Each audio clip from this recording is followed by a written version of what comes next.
A silent rider buys a mother and child, unaware that she would heal his heart. I ain't saying nothing. Just don't send me back. The wind tore through the barren plain, dry and merciless. It was a wind that knew nothing of forgiveness, a constant sermon on the hardness of the world, and Cale had made it his only companion. His homestead was a lonely testament to endurance, a small cabin and a rough-hewn barn huddled against the vast, dusty emptiness of the territory. He moved through his days with the deliberate, unobtrusive rhythm of a man who wishes to leave no mark upon the world. The creak of floorboards under his worn boots, the metallic clink of a bucket handle, the steady chop of his axe biting into pine. These were the only sounds that punctuated a silence shaped by profound loss. Up on the small ridge overlooking the cabin, a single mound of rocks lay beneath a solitary, weathered juniper. He never went there, but his eyes found it every dawn and every dusk, a silent acknowledgement of the guilt he carried in his bones, as heavy and solid as the stones themselves. His life was a routine of work, a penance paid to ghosts only he could see. He fixed what was broken, tended to his 2 horses, and hunted only what he needed. His face, a mask of weathered bronze, rarely changed expression. His eyes, dark and deep, had seen too much to be surprised by cruelty, and had forgotten how to register joy. He was Apache, but he lived apart, a man caught between 2 worlds and belonging to neither, his only tribe the quiet dignity of his own sorrow. One frosty morning, a rider from the settlement, a place he avoided called Dust Devil Flats, brought news with the mail he delivered once a month. The settlement was holding a property auction. Unclaimed freight, foreclosed ranches, and, the man added with a greasy smirk, some human chattel left over from a failed enterprise. Cale had merely nodded, his face impassive, intending to ignore it. The world of men was a noisy, grasping place he had long since abandoned. Yet the word chattel snagged in his mind. It was a bitter, ugly word. For 3 days he tried to push it away, chopping wood deep into the night, as if he could split the thought into pieces and burn it. But the memory of a woman's fear, a small hand he could no longer hold, flickered in the dark corners of his soul. On the 4th day, without understanding why, he saddled his horse and rode toward the biting wind, toward the noise and the dust and the ugliness he so despised. He didn't know it yet, but his first true home was right in front of him. Dust Devil Flats was a wound on the face of the earth, a collection of clapboard buildings blistering under a dusty sun. The sounds were a physical assault, the frantic clang of a blacksmith's hammer, the shrill laughter from the saloon, the coarse shouts of men whose voices were sharpened by greed and cheap whiskey. Cale dismounted, his presence a pool of silence in the chaotic street. The townsfolk gave him a wide berth, their glances a mixture of fear and contempt. He was a specter from the wilderness, a reminder of things they wished to tame or destroy. He ignored them, his gaze fixed on the crude platform erected in the center of the main thoroughfare. A man named Sterling, broad-shouldered and red-faced, was running the auction. His voice boomed with false bonhomie, selling off barrels of salted fish and crates of mining equipment. Then he gestured to the side of the platform. 2 men shoved a figure forward. It was a woman, her frame so thin it seemed a strong gust could carry her away. She was clutching a small, sleeping child wrapped in a threadbare blanket. Her head was covered by a coarse burlap sack. "And now a special lot," Sterling bellowed. "Unclaimed, indentured, but the contract holder has vanished. Sold as is, for labor. Healthy enough for work." I reckon a few men laughed. The sound was raw and cruel. The woman stood utterly still, her shoulders rigid. The only sign of her terror was the way her knuckles whitened as she held her child. Cale froze. The sight, the public humiliation, the utter powerlessness, struck a chord of memory so painful it almost brought him to his knees. He saw another woman, another time, her eyes wide with a fear he had been unable to prevent. A raw, protective instinct, long dormant and buried under layers of grief, surged through him. He had failed once. He would not stand by and watch it happen again. "What's the bid for this fine specimen?" Sterling sneered. A man in the front row, smelling of stale liquor, called out, $1 for the work. You can keep the brat. Laughter rippled through the crowd. The woman flinched, a small, barely perceptible movement. Cale felt the sound like a physical blow. He did not think. He did not plan. He simply acted, his voice cutting through the noise, low and steady. $2, the crowd turned. Sterling squinted, surprised. The Apache who haunted the hills, the silent rider, had spoken. A hush fell, the men's mockery replaced by a wary curiosity. Sterling's greedy eyes lit up. $2 from the brave. Do I hear 3? Silence. No one wanted to bid against the quiet, formidable man who looked as if he were carved from the very rock of the mountains. Sold. Sterling slammed his gavel.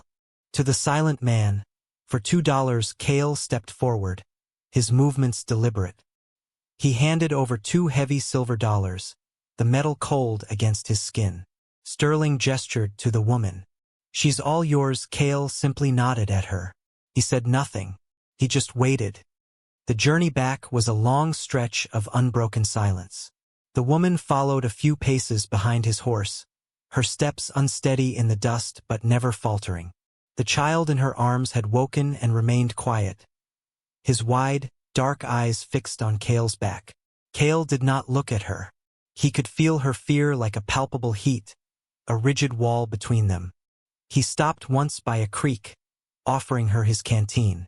She shook her head, her eyes cast down, and crouched to cup the icy water in her hands instead, drinking deeply before giving some to the child.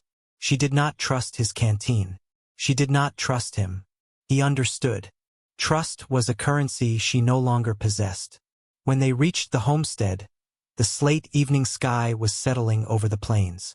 He led his horse to the barn, then turned to her. It was time.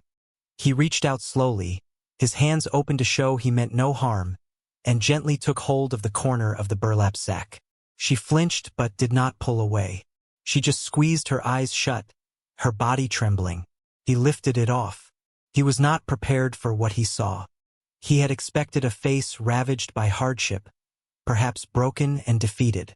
What he saw was a woman exhausted, her face smudged with dirt and streaked with tears, but her eyes were not broken. They were the eyes of a cornered wolf, filled with a raw, defiant alertness and a deep, weary sorrow. They were tired eyes that had seen everything and surrendered to nothing. In that moment, he was not shocked by her beauty, but by the sheer, unyielding force of her dignity. He saw a survivor. He swallowed hard, the unexpected sight a jolt to his numb heart. He had not bought a possession. He had intervened for a soul as lost as his own. He gestured to the small, second cabin a short distance from his own, a place he had used for storage. "You can stay there," he said. His voice sounded rough from disuse. She stared at him, suspicion clouding her features. She clutched her child tighter. He nodded, understanding her unspoken question. "Alone," he added quietly. Her shoulders sagged with a relief so profound it was almost painful to witness. She gave a single jerky nod and walked toward the cabin, her back straight, her exhaustion concealed behind a rigid wall of pride. He watched her go, the wooden door closing with a soft click. He remained outside for a long time, the biting wind stinging his skin, feeling the first crack in the ice that had encased his heart for years. He had paid $2, and his quiet, empty world was no longer his own. Her name was Alara, though he did not know it yet. For now, she was just the woman in the other cabin, a silent presence that reshaped the landscape of his solitude. She established a routine with the precision of a soldier. Each morning, she would emerge with her son, Liam, and leave a neat stack of mended clothing or a scrubbed pot on the porch of his main cabin. She found his pile of laundry and washed it in the creek, the fabric cracking in the frosty air as she hung it to dry. She did nothing more, asked for nothing, and never met his gaze. She was paying a debt she believed she owed, working to earn the space she occupied. Her fear remained a shield. When he approached, she would gather her son close, her body tensing. Cale kept his distance. He left tins of food, a sack of flour, and dried meat on the step of her cabin, but only when she was inside. He would watch from his window as she opened the door, her hesitation visible before she quickly took the supplies. He was engaged in a quiet negotiation of trust, making small gestures into the vast silence between them. He began to perform secret interventions. He saw that one of her son's shoes was falling apart, the sole worn down to nothing. That night, while she slept, he took the shoe from her doorstep where she'd left it to dry. In the smoky lamplight of his cabin, he worked the stiff leather with deliberate, careful hands, stitching it with strong thread and rubbing it with tallow to waterproof it. He remembered mending another pair of shoes, much smaller, a lifetime ago. The memory was a dull, familiar ache. He placed the repaired shoe back on her step before dawn. The next day he saw the boy running, no longer limping. Alara cast a quick, furtive glance toward his cabin. It was not gratitude, not yet. It was confusion. It was a question. One afternoon he found a small, smooth stone on his porch, a single, perfect white feather laid next to it. It was not payment. It was an acknowledgement, a message in their silent language. The brutal winter deepened. Cale spent his days hunting or chopping wood, the physical exertion a necessary outlet for the growing turmoil inside him. He found himself thinking of them, of the small boy's quiet sobriety, of the woman's resilient pride. He found a piece of soft pine and, in the long, dark evenings, began to carve. He worked slowly, the knife shaving away layers of wood to reveal the shape held within. It was a small bird, its wings half spread as if about to take flight. He sanded it smooth with a piece of sandstone until it felt warm and alive in his palm. He left it on her doorstep with the morning supplies. That evening, for the first time, he saw the boy playing with it, a rare, soft smile on his face. Alara was watching from the doorway. She looked up and her eyes met Cale's across the cold, empty yard. She did not look away. She simply held his gaze for a long moment, and then gave a slow, almost imperceptible nod. It was enough. The blizzard came without warning, a furious white wall that descended from the north and swallowed the world. The biting wind howled like a hungry wolf, piling drifts of snow against the cabins and erasing the horizon. For 2 days, the world was reduced to the small space between the two buildings, a swirling vortex of white. Cale kept the fires in both cabins roaring, ferrying wood through the blinding storm. Inside, Alara and Liam were huddled under a thick blanket, the child's breathing shallow and raspy. On the 3rd day, the wind died down, leaving behind a world entombed in a deep, suffocating silence. It was then that the boy's cough worsened, his small body burning with fever. Alara's composure finally shattered. She tried every remedy she knew, cooling his forehead with snow melt and murmuring soft words, but the fever only climbed. Desperation etched new lines onto her exhausted face. That night, a raw, panicked cry cut through the stillness. Cale was at her door in an instant. She opened it, her face pale, her eyes wide with terror. "He's burning," she breathed, her voice cracking. "He won't wake." Cale stepped inside her cabin for the first time. The small space was clean and sparse, but a sense of home clung to it. He crouched by the small cot where Liam lay tossing fitfully. The boy's skin was hot to the touch. Cale's own past rushed back at him, the memory of another fever, another small body he had been powerless to save. He suppressed the rising panic, forcing himself to be calm, to be reliable. "There are herbs," he said, his voice quiet but firm. "In the hills. I will find them." He bundled himself in heavy furs and stepped back out into the punishing cold.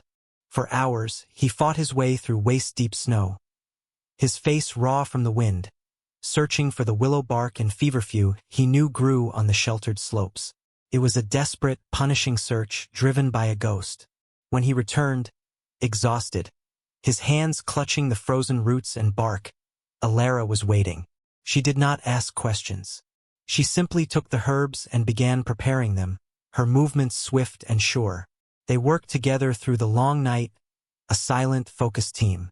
He kept the fire blazing while she coaxed the bitter tea into the boy. They sat in the dim, smoky light of the lamp, two solitary figures united by a single purpose. In the deepest hours of the night, when the child's breathing was at its most labored, she began to cry, silent tears tracking paths through the grime on her cheeks. Cale didn't speak. He simply reached out and placed a hand on her shoulder, a small, unobtrusive gesture of shared vigil. She did not pull away. As dawn broke, painting the snow-covered world in hues of pale rose and gray, the fever broke. Liam's breathing deepened into a peaceful sleep. Alara's head bowed in relief, her shoulders shaking. A fragile truce had been forged in the crucible of the storm. The vast, silent space between them was no longer empty. It was filled with the shared memory of a night spent fighting for a life. The thaw came slowly, the sun a pale, watery disk in the sky. The world dripped and cracked, emerging from its white tomb. With the melting snow, a new rhythm established itself between the cabins. Alara would sometimes bring a hot tin cup of coffee to Cale while he worked, a gesture offered and accepted in silence. He, in turn, shared his hunt, leaving a fresh rabbit or grouse for her stew. The boy, Liam, no longer hid when Cale appeared. He would watch the tall, quiet man with a child's solemn curiosity, the carved bird always clutched in his hand. The fragile piece was real, but unspoken. They were two people learning the language of trust one quiet day at a time. But the melting snow also cleared the path to town, and the outside world, with its casual cruelty, was never far away. One afternoon, Cale saw 3 riders approaching. His body went rigid. He recognized the broad-shouldered frame of Sterling, the auctioneer, flanked by 2 hired men with dull, mean eyes. Alara saw them too from her window. She snatched Liam inside and bolted the wooden door. The sound of it echoed across the yard like a gunshot. Sterling reined in his horse, a smug, proprietary look on his face. "Well now, brave," he called out, his voice slick with contempt. "Come to check on my investment. Seems you got a good deal." Cale stood motionless, his face an unreadable mask, his hand resting lightly on the handle of the axe he'd been using to split wood. "She's not your investment," he said, his voice dangerously low. Sterling laughed, a harsh, grating sound. "Paid $2 for her, didn't you? I've had a better offer. A miner up north, willing to pay 20. I'm here to collect my property." The first sale wasn't official. He was lying, and they both knew it. This was about power, about humiliating the Apache who had dared to defy him in his own town. Behind her door, Alara trembled. She had been found. The brief sense of safety she had so cautiously begun to build was nothing more than a delusion. She crouched on the floor, holding Liam, whispering for him to be quiet, her heart hammering against her ribs. She was property. She would be taken again. Sterling dismounted, his men spreading out. "Send her out. Don't make this difficult." Cale didn't move. He simply stared at the man, his dark eyes filled with a cold, quiet fire. He had lived his life in retreat, hiding from the world and his own failure. But now something else was at stake. It was not just a woman and a child. It was the fragile hope that had taken root in his own barren soul. He would not let it be torn out. He stepped forward, placing himself directly between Sterling and Alara's cabin. He raised his chin, his silence more powerful than any threat. "She's with me," he said, his voice clear and resonant, carrying across the silent yard. He paused, then added the words that would change everything. "Not bought. Chosen." The words hung in the frosty air. Sterling froze, the smug look draining from his face.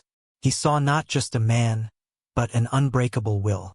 He saw the truth in those dark eyes, a truth that his $20 could never purchase. After a long, tense moment, Sterling swore under his breath, turned, and mounted his horse. "It ain't over," he spat, but his threat was hollow. He and his men rode away, their departure a victory for the silence they left behind. Cale stood watching until they were specks on the horizon. The door to the other cabin creaked open. Alara stood there, her face wet with tears, Liam clinging to her leg. She cried not from fear, but from a relief so profound it felt like a rebirth. He had stood for her. He had not just saved her. He had given her back her name. That evening the world felt different. The air was still and cold, but it no longer felt hostile. A few stars pricked the deep velvet of the sky. Cale sat on the steps of his porch, the familiar weight of his solitude feeling lighter than it had in years. The door of her cabin opened, and Alara came out, a blanket wrapped around her shoulders. She walked across the yard and, without a word, sat on the step below him. They sat in a comfortable silence, listening to the night sounds, the distant howl of a coyote, the gentle sigh of the wind in the dry grass. After a long time, she spoke, her voice soft and unsteady. "My husband, he sold us," she said, staring out into the darkness. "For gambling debts. Liam and me.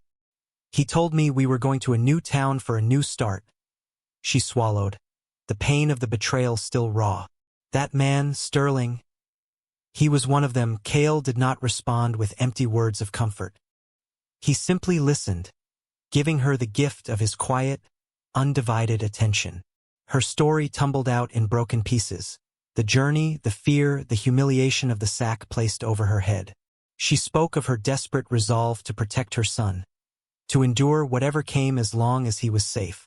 When she finished, a heavy silence settled again. But this time it was a silence of shared understanding.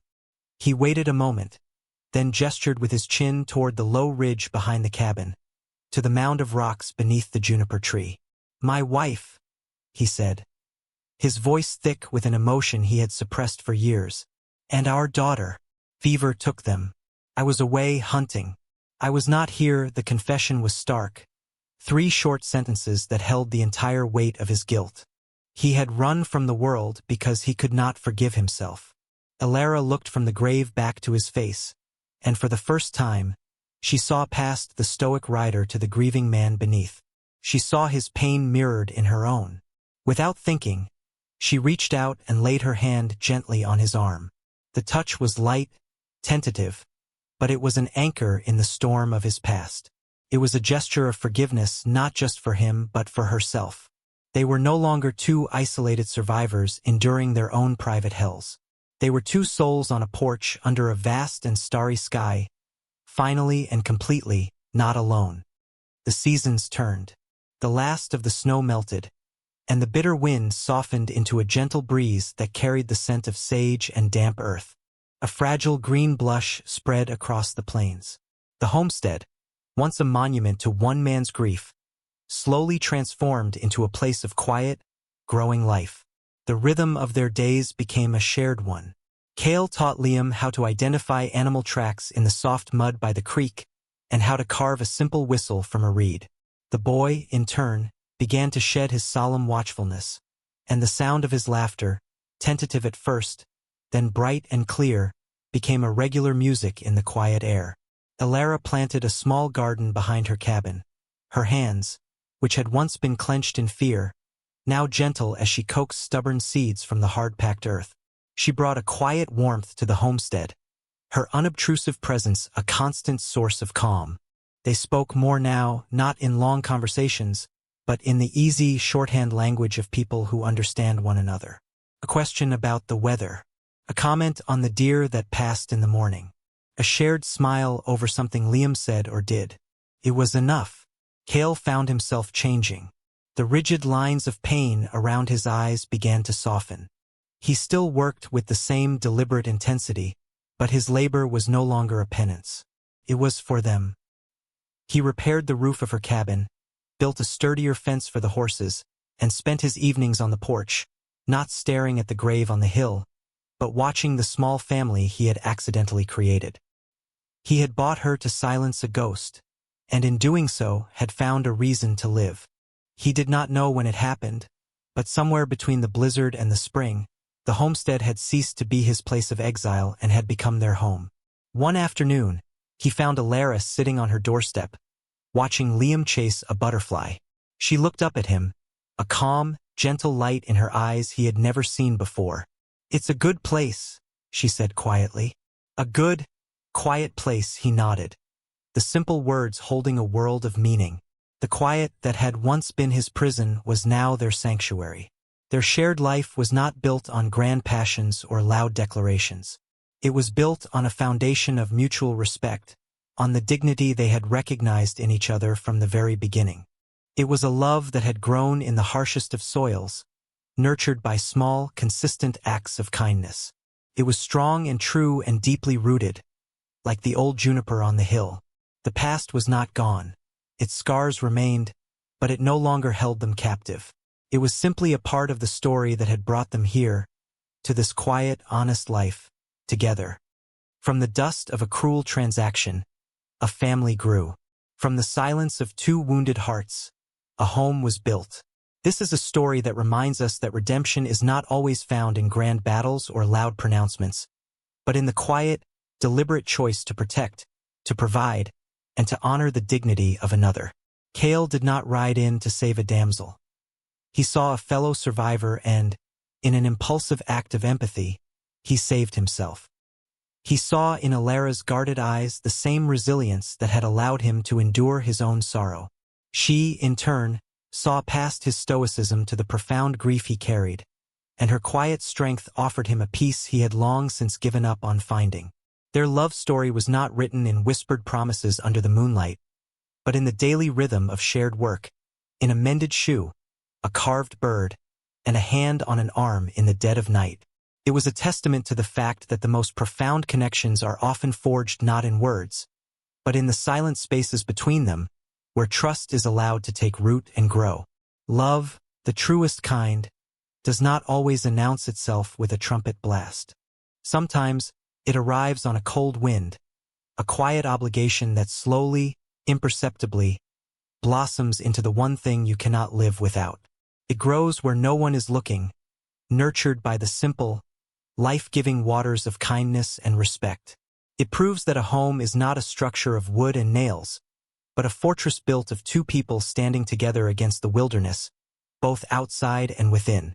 They had both been brought to the brink of utter desolation, one by loss and the other by cruelty.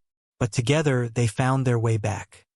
The days shortened again, the evenings growing cooler, hinting at the coming winter. But this year, the prospect of the cold did not fill the air with dread. It was simply another season to be weathered, together. For weeks, Cale had been working on a final project. In the evenings, after Liam was asleep, he would sit in his cabin, the smoky lamplight casting a warm glow on the wood he was shaping.